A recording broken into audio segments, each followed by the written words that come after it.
producción ecológica. Yo invierto así un poquito de tiempo para dar tiempo a que haya un cambio de turno. Eh, para, para entrar en esta materia que va a dar tanto juego la agricultura ecológica y específicamente la aplicación de esta técnica al olivar, vamos a dar comienzo con una ponencia marco a cargo de José María Penco. Él es ingeniero agrónomo por la Universidad de Córdoba, máster en olivicultura, en la biotecnia por la misma universidad y el Consejo. También se ha formado en alta dirección de empresas en el Instituto Internacional San Telmo y es director de la Asociación Española de Municipios del Olivo, AEMO. Sé que también él estaba en otro acto, tenía otra actividad hoy y ha hecho hueco para poder estar aquí. Tras su intervención, que bueno, voy a pedirle también que intentar ajustar para no alargarnos demasiado. Tras su intervención tendrá lugar una mesa de expertos, similar a la anterior, con tres visiones complementarias a las que se abordan en esta primera ponencia.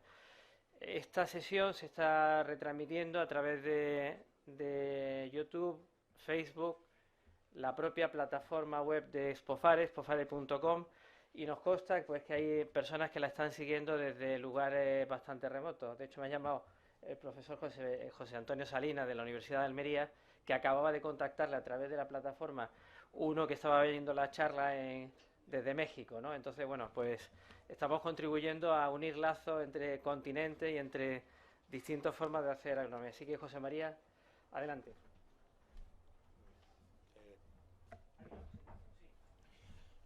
Bueno, en primer lugar, Miguel Ángel, muchas gracias por la invitación de nuestra parte, de la parte de AEMO, de la Sociedad Española del Municipio del Olivo. Voy a comentaros el módulo un poco que viene ahora, cómo lo vamos a estructurar. En primer lugar, voy a hacer una ponencia en torno a 40 minutos, ¿no?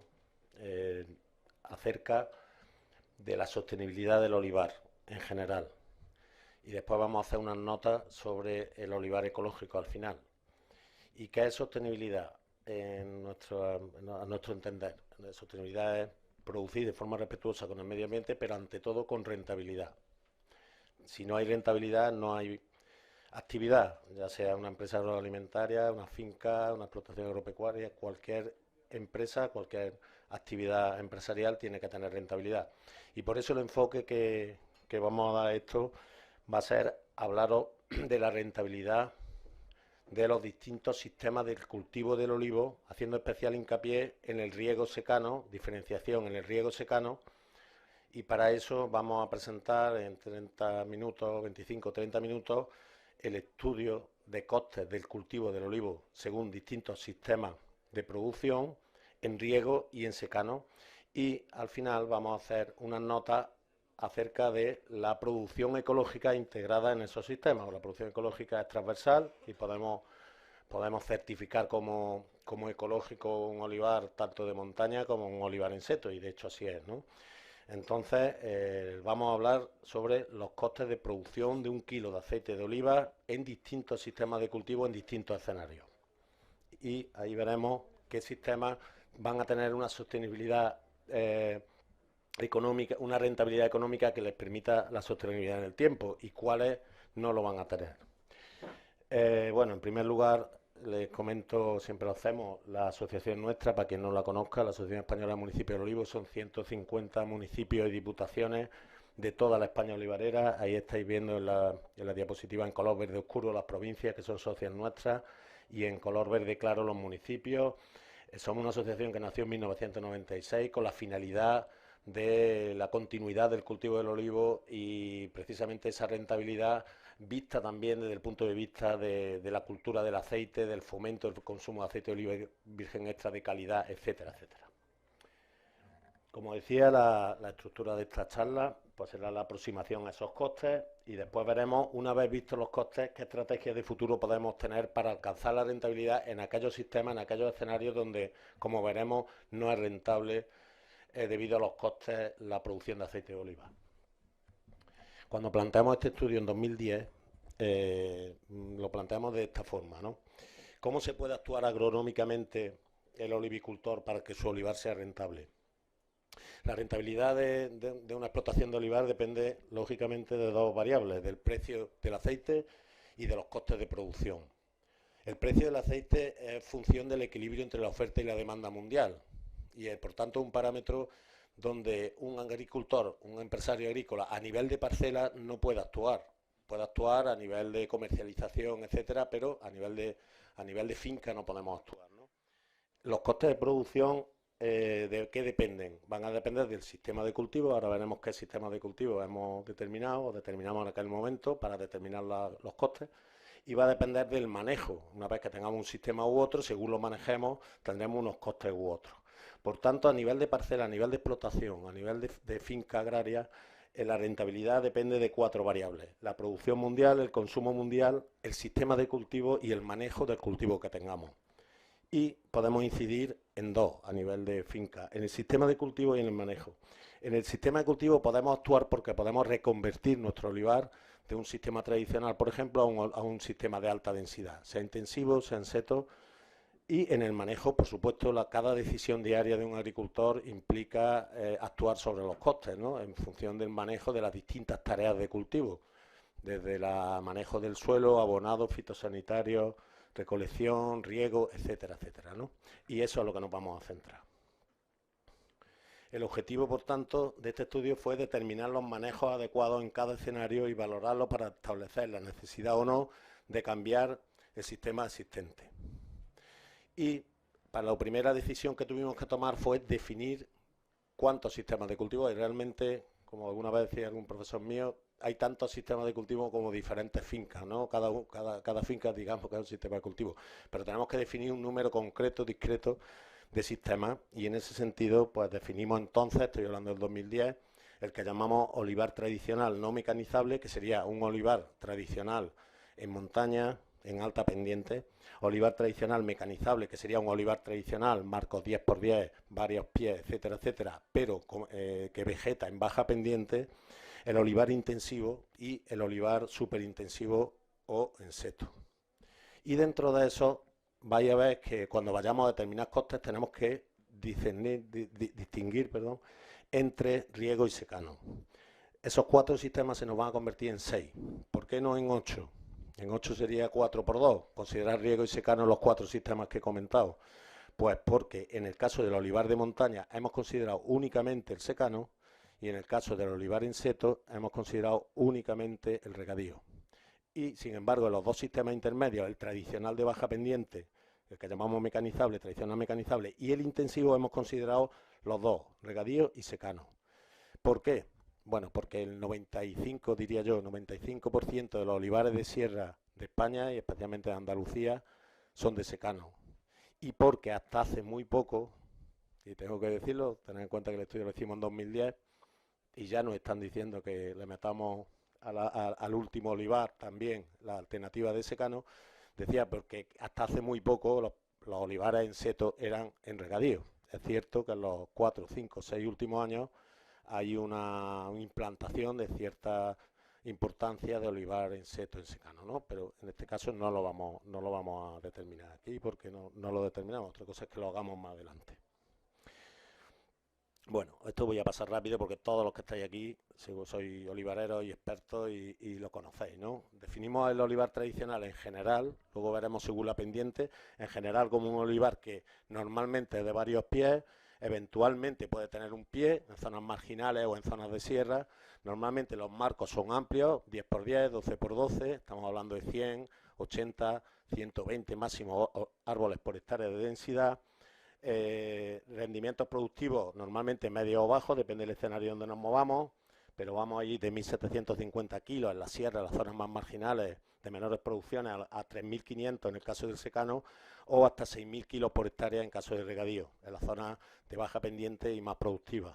La edad media de este tipo de olivares es avanzada, superior a los 30 años, y según la pendiente, como decía, distinguimos 2 tradicionales: el mecanizable, pendientes menores del 20%, que es el umbral a partir del cual hemos considerado que la mecanización de ciertas tareas pues puede hacerse y por tanto eso influye en los costes.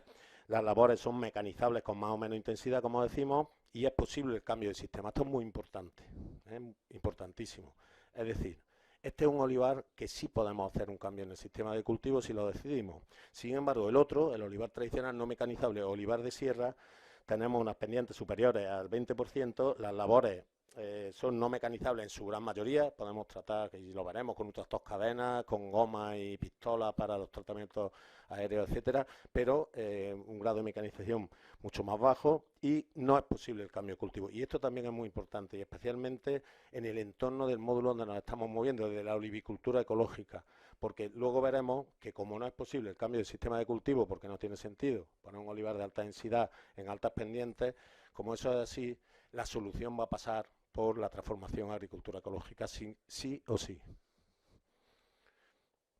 Bueno, ahí veis la foto de olivar tradicional mecanizable. La foto del medio, el de baja pendiente, el típico olivar de Jaén, ¿no? Yo diría que el 90-95, si el profesor Rayo no me corrige, del olivar de Jaén en este momento todavía es olivar tradicional de este tipo, ¿no?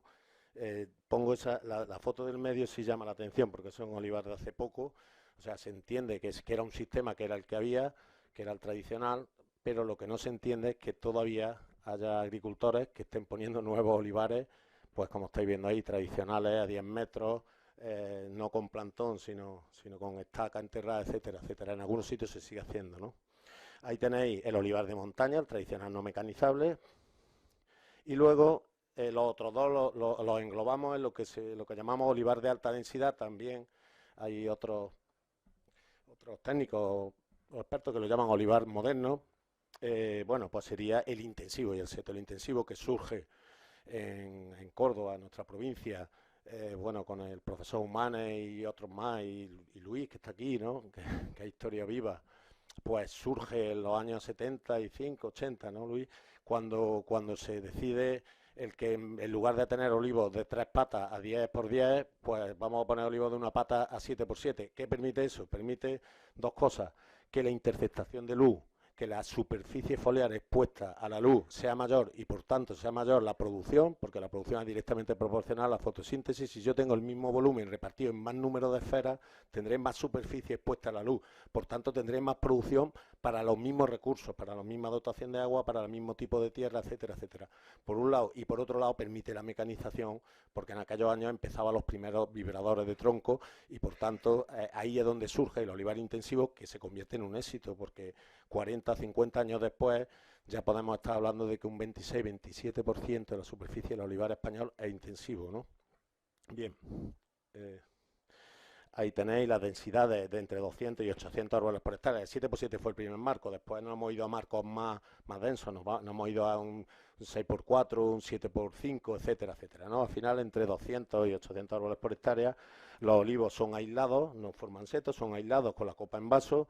La posibilidad de optimizar la cobertura lo podemos hacer por fase, podemos plantar un 6x3 y al cabo de unos años poner un 6x6, por ejemplo. Se dispone de una calle ancha, en cualquier caso, no menor de 6 metros para el paso de maquinaria y tratamiento, etcétera, y la vida útil conocida pues superior a 50 años, pero pues puede llegar incluso a 100 años, ¿por qué no, no? Yo las primeras fincas que se pusieron están, algunas de ellas que las conocemos, están en perfecto estado y tienen ya 50 y tantos años, ¿no? Bien, y después está el olivar en seto, pues ya lo conocéis todos, densidad entre 800 y 2000 árboles por hectárea. La diferencia es que el olivo forma un seto, forma medio cilindro continuo en lugar de distintas esferas en vasos independientes, ¿no? En la recolección, ese fue el gran éxito, se puede hacer mediante cosechadora, no se dispone de una calle ancha más allá de 5 metros, eso quizás podamos empezar a cambiarlo, ¿no? Porque ya están empezando, mi amigo Javier lo sabe, con ensayos de marcos de 6 metros en seto, ¿no? De 6x2, 6x1,5, etcétera.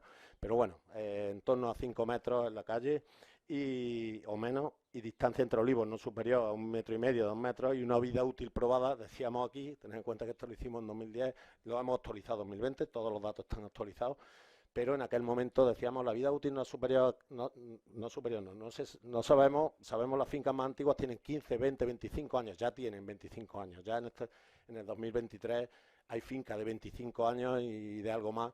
En cualquier caso, la vida útil de estas plantaciones depende mucho del manejo y se ha aprendido mucho en los últimos años respecto a la poda, la formación, etcétera, y por tanto, bueno, podemos decir sin ningún lugar a dudas que si el manejo es el adecuado, estamos hablando de una vida útil y mínimo de 25 años. Ahí tenéis lo que es el olivar intensivo y el olivar en seto con su gran ventaja, que es la recolección mecanizada. ¿Cuál es la distribución actual, año 2020? Porque esto está cambiando mes a mes. La distribución actual del olivar español es la que estáis viendo en ese año, era según el CIRCE, pues el olivar de montaña eran 583.000 hectáreas, que supone aproximadamente un 22%. El olivar tradicional de baja pendiente es el más frecuente en España, el que tiene mayor superficie, porque como hemos dicho antes, Jaén casi entera es olivar tradicional, de tanto de sierras como de loma, digamos, de baja pendiente. Pues un 49% del olivar español todavía, en torno a un 48-49% en superficie, es olivar tradicional de baja pendiente. Un 26%, que estamos hablando ya de 690.000 hectáreas, sería olivar intensivo, y eso, digo que estamos en 2023, ese dato ha cambiado. Ahí poníamos 80.000 hectáreas en 2019-2020. Yo los últimos datos que parece que lo hemos hablado con el Ministerio, ahora vamos a tener una ventaja, os lo anuncio. Nos dicen que a partir del año que viene el SISPAC va a introducir, igual que ahora introduce por parcelas la pendiente, por recintos, el SISPAC van a introducir la densidad, ¿eh? Con lo cual estos datos sí que los vamos a tener al día, ¿no? Y va a aparecer como un campo en el SISPAC, todos vamos a poder ver la densidad de nuestras parcelas. Bueno, en aquel momento era 80.000, pero ahora mismo pensamos que podemos estar hablando de 240.000 hectáreas, ¿no? Según las noticias y según datos que nos dan, tanto empresas que lo ponen, como los viveros, ¿no? Que tienen datos porque venden olivos continuamente, ¿no? Podríamos estar hablando de 240.000, con lo cual ya en vez de un 3% estaríamos hablando que en España un 7,5, 8% del olivar ya puede ser en seto, tanto en regadío como en secano, fundamentalmente en regadío, pero también en secano.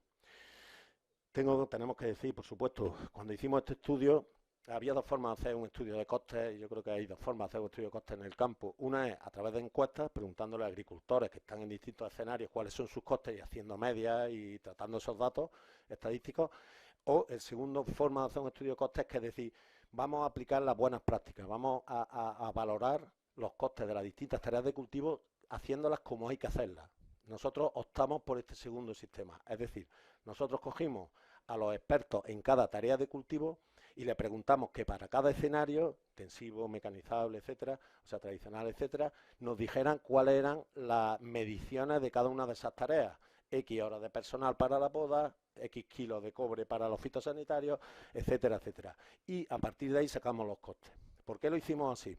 Puedes decir, bueno, entonces no refleja la realidad de los costes del olivar español. Refleja los costes que deberían de tener esas parcelas si las cosas se hacen bien. Lo hicimos así por una razón, porque queríamos que este estudio, además de para informar, que para eso se hizo, autoridades, etcétera, etcétera, de los costes reales de cultivo con estos precios tan bajos que teníamos, además de eso, si lo hacíamos de esta forma, nos servía como un libro blanco, o le servía al agricultor como un libro blanco, como un libro práctico para medir lo que él está haciendo en su finca, ¿no? Y por eso cogimos esta segunda opción. Por tanto, serían los costes óptimos del cultivo del olivo en cada escenario. Y nombramos, por supuesto, a las personas que nos dieron, que cada tarea de cultivo la valoraron. En poda y de bareto, nada menos que don José Humana, en mantenimiento del suelo, Milagro Saavedra, en fertilización, Ricardo Fernández Escobar, en control de plagas y enfermedades, Antonio Trapero, en riego, Javier Hidalgo, que está por aquí, en recolección, Victorino Vega, que también está por aquí, y en nuevas plantaciones, Carlos Navarro y Francisco López. Este fue el equipo que nos fue dando los datos de cada tarea de cultivo en cada escenario de cultivo. Y ahora voy a empezar ahí un poquito más rápido porque el estudio, yo doy la dirección, está colgado en internet. Si ponéis estudio costes de cultivo AEMO, os aparece en PDF todo lo que estáis viendo, ¿no? Entonces, como no tengo mucho tiempo, voy a ir más rápido. Pero bueno, al final, el cálculo de la rentabilidad, que es lo que vamos a terminar concluyendo, lo calculamos pues como determinando las mediciones de cada tarea de cultivo en cada uno de los escenarios, que es la fila de arriba, y cruzándolo con los precios unitarios de personal, de maquinaria, de productos, etcétera. Cruzando tenemos los costes totales por hectárea de cada una de las tareas, sumando tenemos los costes totales por hectárea para la obtención de una tonelada de aceituna, llevándola a las mazaras y metiendo los costes de molturación, tendremos finalmente los costes de obtención de 1 kilo de aceite de oliva virgen extra en cada uno de los escenarios. Aquí digo que no me voy a parar mucho, pero bueno, aquí estáis viendo las variables en cada una de las tareas que nos fueron informando pues, los expertos en cada una de ellas, ¿no? Por poner un ejemplo que es muy gráfico, por ejemplo, en fertilización. Bueno, pues en el caso del olivar de montaña, tradicional no mecanizable, se supuso para la fertilización que se hacía de forma foliar aprovechando los tratamientos de fitosanitarios de otoño y primavera 2 veces al año y después al suelo, un abonado al suelo cada 2 años. Sin embargo, el tradicional mecanizable, con mayores producciones, consideramos el foliar y también al suelo, o si tenemos riego, foliar y la administración del riego a partir de la fertilización, lógicamente. En el caso del intensivo, ahí tenéis foliar y suelo cada año, foliar y fertilización, y en el caso del seto, foliar y fertilización, porque solo utilizamos el regadío, ¿no?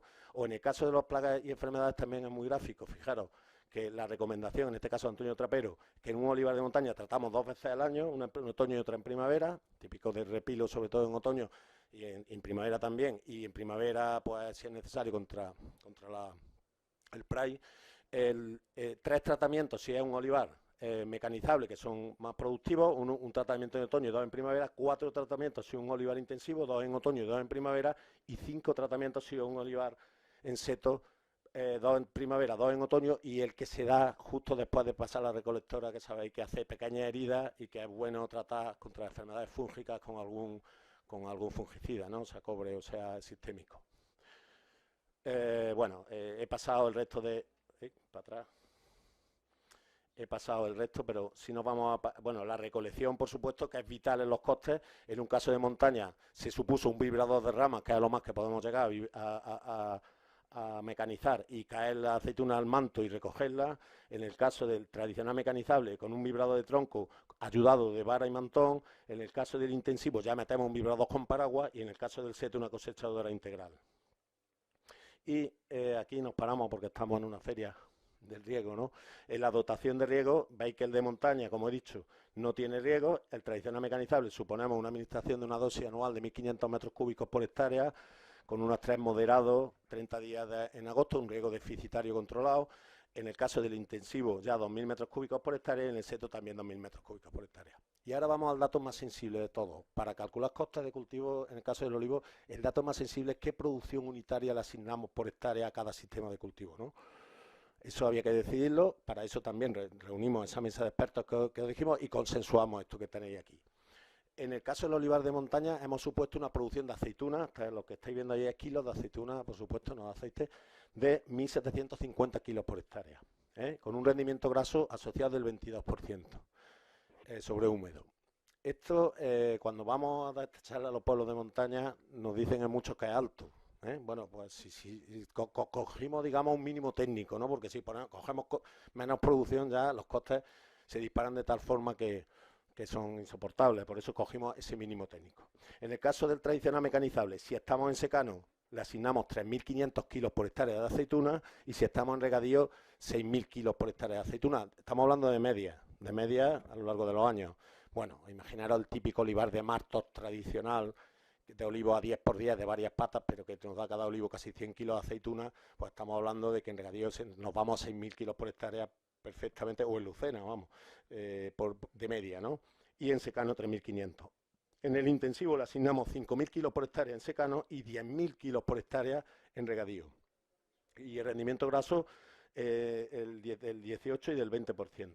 Y en el seto, 10.000. Aquí también puede haber discrepancia o debate con gente como vosotros, que muchos estaréis fin, que sois expertos, de si estamos o no de acuerdo que un olivar intensivo y un olivar en seto de regadío, en regadío tiene la misma producción de crucero. Nosotros pensamos que sí, una vez que se ha alcanzado la producción de crucero. ¿Qué ocurre? Que en el seto esa producción la alcanzamos antes. Es decir, esa curva llega en menos años a la producción potencial máxima, y en el caso del intensivo tardamos más tiempo, tardamos a lo mejor 7, 8 años, y en el otro pues con 4 o 5 años estamos ya en la producción máxima.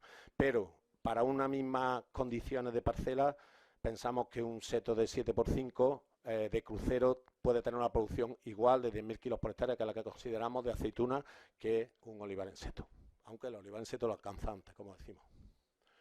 Bien, Están luego los costes unitarios. Bien, ahí tenéis los costes unitarios del trabajador, se consideran costes horarios, con las medias de convenio del campo, de Córdoba y Jaén lo hicimos, considerando personal eventual. Todo esto está actualizado en 2020. En 2023 estos números cambian, porque han cambiado los costes de energía, los costes de personal, etcétera.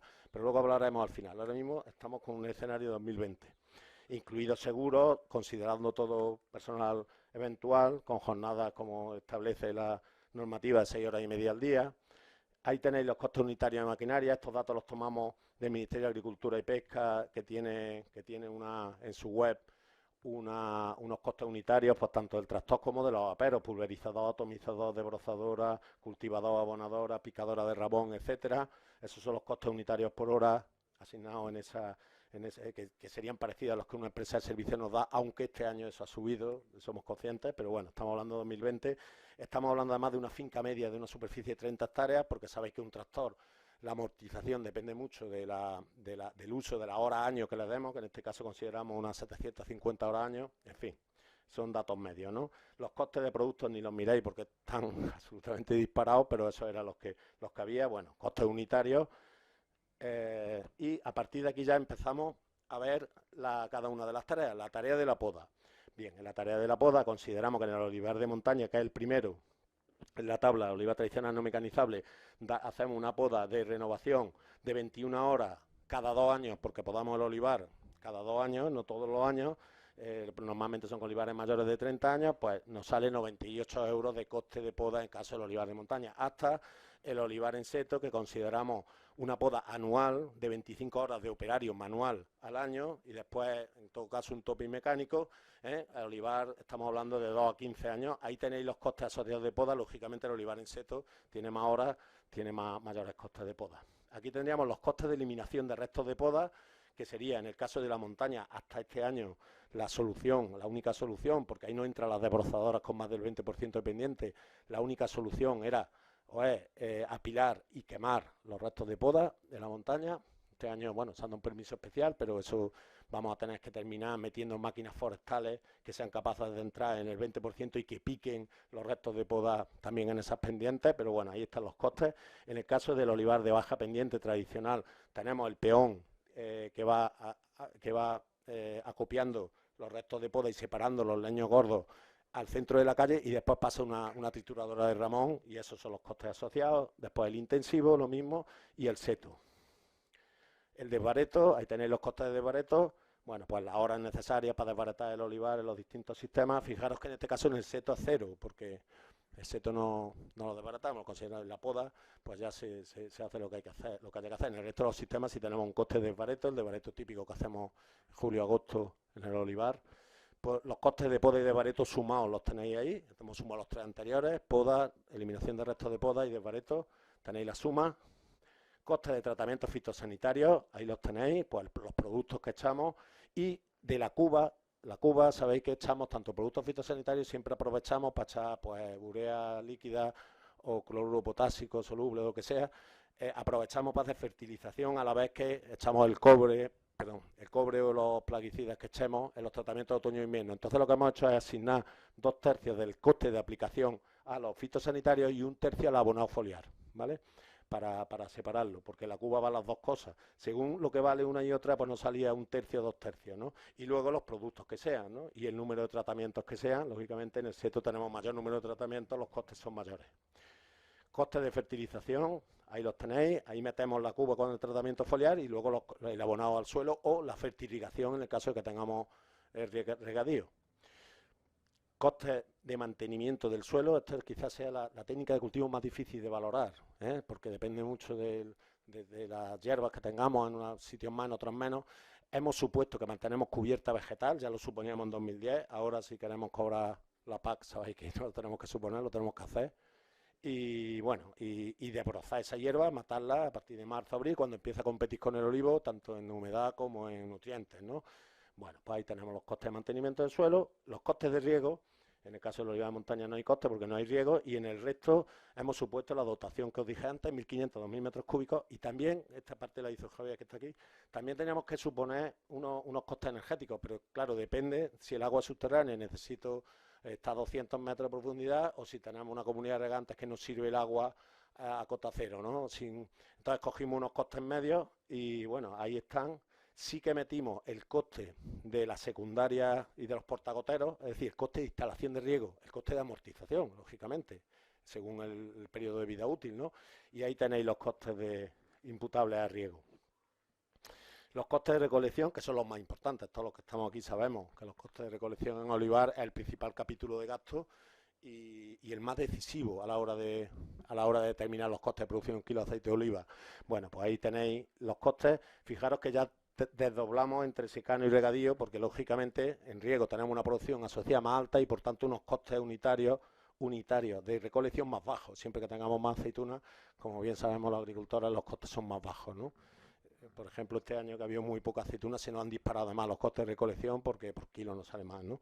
Aquí os lo pongo, este es el único coste que os pongo por hectárea, pero realmente por hectárea nos dice poco, sin embargo lo pongo aquí por kilo de aceituna recolectada, ¿no? Que esto es más gráfico. Es decir, los costes de recolección nos salían entre 6 céntimos, y estamos hablando de costes de recolección total y transporte al molino, considerando una distancia media al molino de 40-50 kilómetros.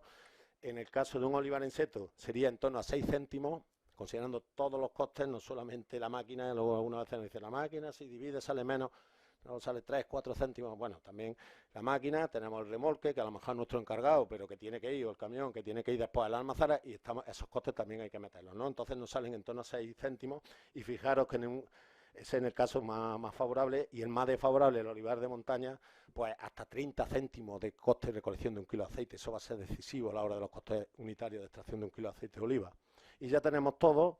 Ahora sumamos los costes de los 6 sistemas que os he dicho al principio por hectárea, y los tenéis ahí. Tampoco nos dice mucho, nos dirá cuando dividamos por los kilos de aceite que hemos tenido en cada hectárea, ¿no?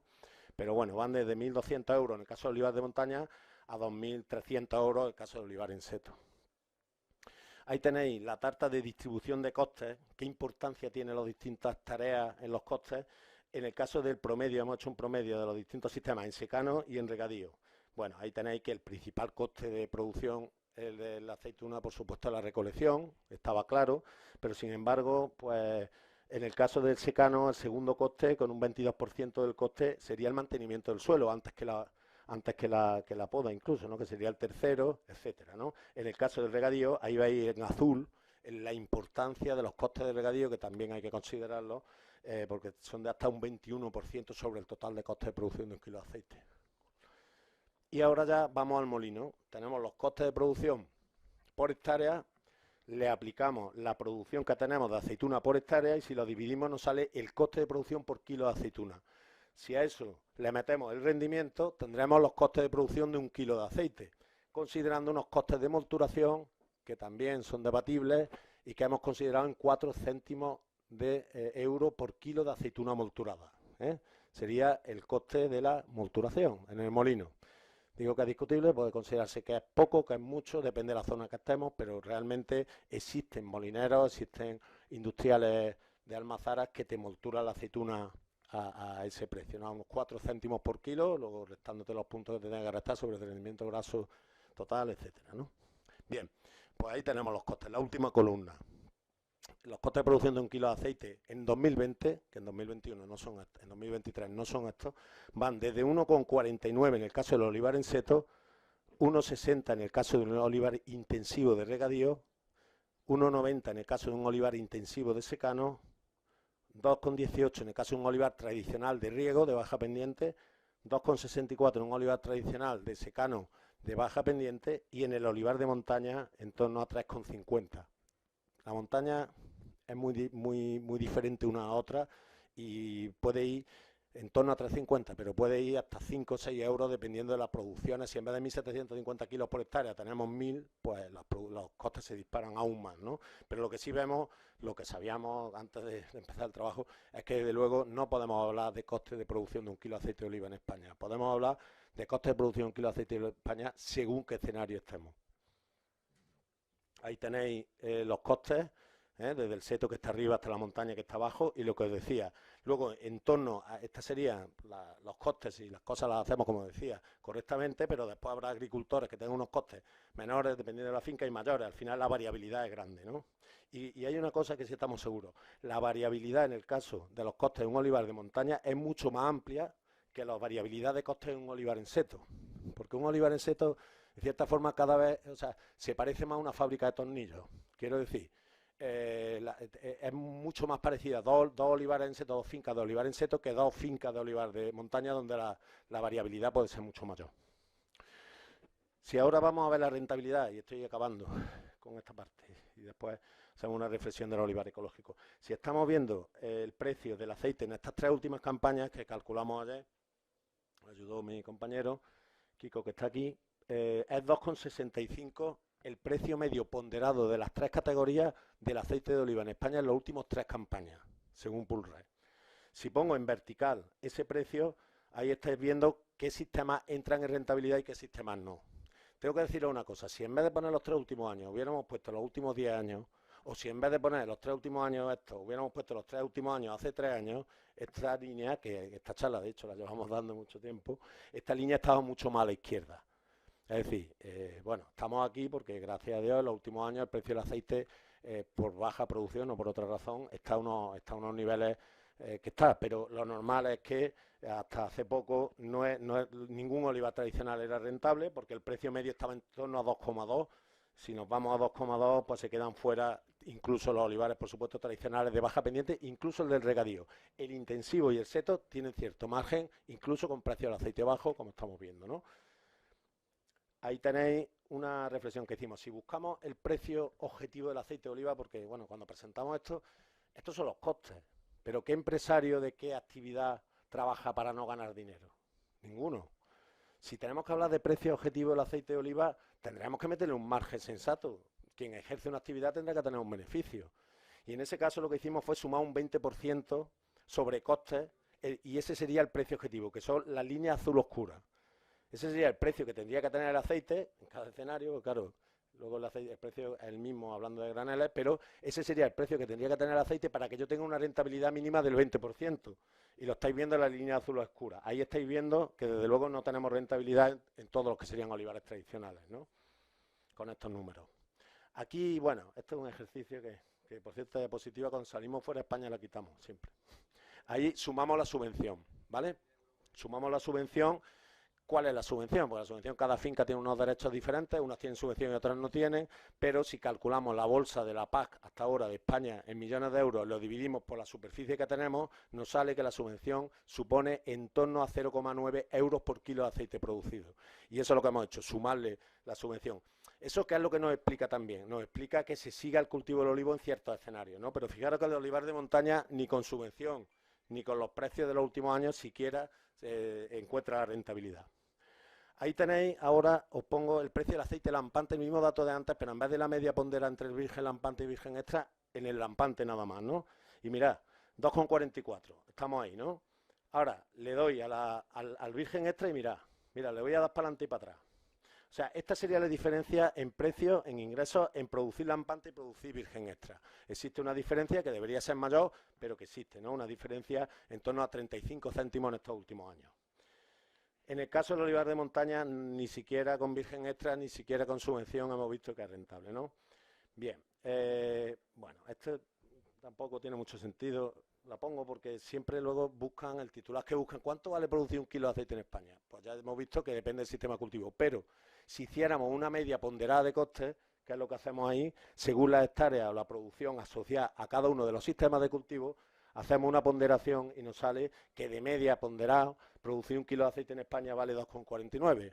Bueno, lo de montaña dirá, a mí me cuesta 3,50 y a ti te cuesta 1,49. Claro, esta es la estadística del pollo, ¿no? Terminamos, a raíz de este estudio que hicimos en 2010, el Consejo Agrícola Internacional nos encargó hacer este mismo estudio parecido en 14 países con el apoyo de los distintos ministerios de Agricultura o representantes de cada país, y solamente voy a poner una nota en los países COI, lógicamente los 14 países del Consejo Agrícola Internacional, Bueno, hicimos una mesa de expertos de cada país, le dimos la metodología, los formularios y nos sacaron los costes en cada país. Para hacer una foto de lo que vale producir un kilo de aceite en los distintos países del Consejo Agrícola Internacional, y estos son los datos que nos salieron y estamos hablando del año 2016, ¿eh? Pero bueno, para que os hagáis una idea, la media ponderada mundial sería 2,61 y sobre todo pongo en verde los países donde los costes les salía, por lo menos con los datos que nos dieron, unos más fiables y otros menos, ¿eh? Salía que, por ejemplo, en Túnez 1,70, en Marruecos 1,90, sería la media ponderada. En Turquía 2, esos serían los que están por debajo de la media. España está en torno a la media con 2,75 actualizados y los países que están muy por encima de la media, como son Israel, cada uno tenía sus causas. Israel es el precio del agua, por ejemplo. En Italia, el precio de la mano de obra, un jornal de un operario en Italia de una finca, un operario agrario, son 110 euros. Para que os hagáis una idea. Argelia tenía un problema puntual por el tema de las sanciones internacionales. Los inputs tienen unos precios muy altos, es decir, los fitosanitarios, abonos, etcétera, por eso tenía ese precio. Y Uruguay es muy curioso, porque Uruguay, que produce un kilo de aceite de media, les cuesta 4,22, y dice, bueno, Uruguay son intensivos, son tal. El problema de Uruguay es que el rendimiento medio de grasa es del 10-12%. Entonces necesitan 10 kilos de aceituna para obtener un kilo de aceite. Por mucho que tenga sostenidos los costes, al final el precio es mayor, ¿no? Bien, aquí os pongo los costes de plantación. Claro, cuando damos esta charla final, ¿cuál es la consecuencia, no? Que tenemos que pensar allá donde podamos en cambiar el sistema de cultivo, en reconvertirnos con más o menos rapidez, con más o menos fases, pero al final, si quieres ser competitivo hay que hacerlo, ¿no? Y por eso ponemos los costes de plantación en euros hectárea de un olivar en seto, que es en torno a 7.000 euros, incluyendo el riego, y en un olivar intensivo en torno a 3.400, 3.500 euros, ¿no? Aquí tengo una diapositiva de Vitorino y de Joan Tous, donde nos dice en los últimos años cuáles son las densidades que se están poniendo en los últimos años. Bueno, pues nos vamos a alta densidad, se ve claro como antes era olivar tradicional intensivo y ahora olivar en seto. Y ya termino, 5 minutos, porque bueno, con este escenario, ¿cómo podemos obtener la rentabilidad? Porque las conclusiones de esto es que todo el olivar tradicional, incluso, fijaros, con los precios de estos últimos años, pero pues, sobre todo con las medias que tenemos cuando la producción española está en una producción normal, no es rentable, ¿no? Las soluciones están claras. Cuando una empresa no tiene beneficios, lo que hay que hacer es aumentar los ingresos y disminuir los costes, ¿no? Tenemos dos escenarios. El olivar tradicional lo estáis viendo, los costes y los ingresos no generan beneficios, lo único que nos quedan son las ayudas, y en el caso del olivar de alta densidad, os digo una cosa, ¿había margen? Sí, pero hay que amortizarlo. No hemos entrado, yo no he puesto aquí en ningún momento costes de amortización.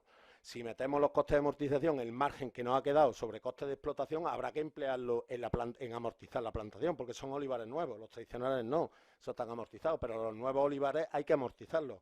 Luego tampoco son tan grandes los beneficios si consideramos esa amortización con los precios actuales del aceite, ¿no? ¿El futuro cuál será? Pues el futuro será que tengamos que incrementar los ingresos vía aumento del precio del aceite de oliva y disminuir los costes vía sistemas racionales de cultivo. No hay otra. Esa es la única forma de que tengamos beneficios. Esa reducción de costes, pues a través de una reconversión escalonada allá donde se puede, los olivares de no alta pendiente, pues pasando de tradicional a intensivo seto en función del empresario, etcétera. Yo sí tengo que decir una cosa. Bueno, es una elección, ¿no? Hemos visto que el seto está en unos 60 de coste, el otro puede estar en unos 40 y algo. Tampoco hay gran diferencia. Lo que sí es verdad que dependiendo de la tipología de empresario agrario, pues interesa más una cosa a otra. Lo que sí estamos viendo, y esto es una cuestión de los últimos 5 o 6 años, es que la mano de obra está siendo decisiva.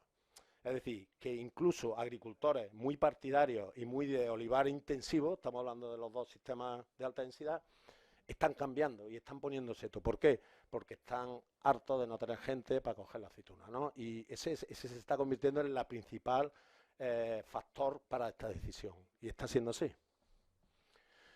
Bien, esas soluciones están claras, de esa forma pasaremos de ahí a ahí. Pero ¿qué pasa con la oliva de montaña y acabo?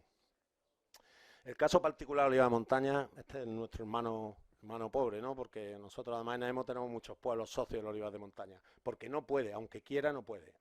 Al otro tipo de olivar siempre le podrá decir, llevamos diciendo 20 años que espabilemos. Hay provincias que han espabilado antes, como Sevilla, Córdoba, y otras que están tardando más en despertarse. Okay. Pero en el olivar de montaña, ¿qué hacemos? Porque no tienen la posibilidad de la reconversión, ¿no? Y aquí os hago unos números muy rápidos y acabo. Ahí tenéis lo que sería el mismo gráfico de antes, he puesto en azul oscuro el olivar de montaña para que nos fijemos en él, con el precio de las 3 últimas campañas si producimos lampante. Si producimos lampante, señores, estamos perdiendo más de €1 por cada kilo de aceite que producimos, ¿no? Vamos a ir avanzando. En vez de lampante vamos a producir virgen extra. La raya se nos va a la derecha, ya tenemos un precio de 2,78, que bueno, es más importante, pero sigue sin alcanzar la rentabilidad, seguimos teniendo pérdidas, más costes que ingresos. Vamos a olivar ecológico, esto es una realidad. He puesto el diferencial que realmente ha habido entre un kilo de aceite de oliva virgen extra convencional y virgen extra ecológico en los últimos 3 años, precios de mercado, 2,78, 3,58. Estamos hablando de un diferencial en torno a 80 céntimos. Esa es la media de diferencial de precio entre un extra y un extra ecológico. Ese diferencial, os tengo que decir, se estrecha cuando el aceite está muy caro y se ensancha cuando el aceite está muy barato. Es decir, cuando el aceite está muy barato, el ecológico vale bastante más que el convencional. Cuando el convencional está carísimo, hasta el lampante vale, como nos ha pasado este año, 4,80 € por kilo, el diferencial de los extras y de los ecológicos disminuye. Cierto, pero ¿cuándo es cuando necesitamos más ese diferencial? Precisamente, lo necesitamos cuando el precio está bajo, que es cuando no tenemos, cuando no llegamos a la rentabilidad. Luego, precisamente en esos momentos, la producción, el mercado, eso es el mercado el que lo hace, nos valora más el aceite ecológico. Pero bueno, la media son 80 céntimos, ahí las tenemos. Ya estamos en el límite de la rentabilidad, pero todavía no la tenemos. Pero ahora os voy a meter las ayudas agroambientales actuales que existen en Andalucía, financiadas por la Unión Europea, para la producción ecológica, que son 363 € si estamos en pendiente, porque estoy sumando la ayuda ecológica, que son 270 y algo, más el olivar dependiente, que tiene otra ayuda asociada, estamos hablando de 363 € por hectárea. Si dividimos eso por los kilos de aceite que producimos, 1.750 kilos de aceituna, acordaros que son unos 350 kilos de aceite, pues nos da €1, pues le vamos a sumar el euro y ahí tenéis la línea ahora con el sobrevalor ecológico y con la ayuda agroambiental, que os digo una cosa, podremos dudar en la PAC, ya se ha aprobado la PAC 23-27, tiene sus cosas, podremos dudar de aquí a 20 años, aquí no podemos pensar en los 3 próximos años, tenemos que pensar en los próximos 20 años. Podremos dudar de que las ayudas de la PAC cada vez irán a menos, y eso es así. Pero yo digo que las ayudas asociadas a las prácticas sostenibles y ambientales no van a ir a menos, en todo caso van a ir a más. Por tanto, podemos contar con eso, no ahora, sino para siempre. Por tanto, la única solución es del olivar de montaña. Y ahora y termino porque estamos en una zona no de montaña, imaginaros esto es sobrevalor en olivares intensivos, en olivares en seto, en olivares tradicionales. Aquí el debate, y lo vamos a hablar después, será, ¿compensa este ingreso diferencial del olivar ecológico y del aceite ecológico y de las ayudas agroambientales la pérdida de producción cuando pasamos a ecológico? Esa es la pregunta, ¿no? ¿Compensa o no compensa? Yo solo digo un dato. Existen casos, en esto es lo bueno que tenemos en España, 2.750.000 hectáreas de olivar, es que tenemos casos de todo tipo.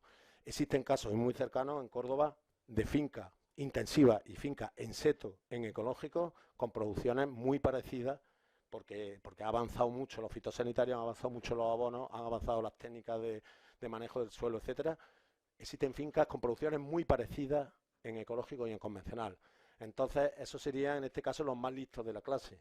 ¿Por qué? Porque están sostenidos en costes y están aprovechando las ventajas tanto del mercado como de la ayuda. Y además, si tienes esa sensibilidad de querer hacer una agricultura ecológica, de ser respetuoso con el medio ambiente, etcétera, etcétera, etcétera, pues también te produce satisfacción personal, ¿no? Bueno, y yo creo que no tengo tiempo para más. Iba a hablar ahora de los valores. Lo único que quiero decir en esto, los 4 grandes valores del aceite de oliva para el consumidor, el hecho de que pague 4 veces más por una botella de aceite de oliva virgen que por una botella de girasol o de palma o de soja, son 4 valores: cultura, salud, medio ambiente y gastronomía. De esos 4 valores, 2 de ellos, los más importantes, la salud y la gastronomía, están especialmente asociados al aceite de oliva virgen extra, no digo ya ecológico, virgen extra. Por tanto, lo único que queremos transmitir en esta parte final es que el futuro está en producir virgen extra. España no puede seguir produciendo un 50% de lampante en sus bodegas. El lampante en un escenario de 15-20 años tendrá el mismo valor que el aceite de girasol. Me duele decirlo, pero será así. Y de hecho hay países donde donde ya es así. Y sin embargo, el virgen extra, el que tiene polifenoles, el que tiene aromas, el que tiene volátiles, el que ayuda a la gastronomía, el que es más saludable, ese sí podrá valer el valor diferencial. Por tanto, hagamos virgen extra, estemos en convencional, estemos en ecológico, estemos en el sistema que estemos. Así que nada, muchas gracias.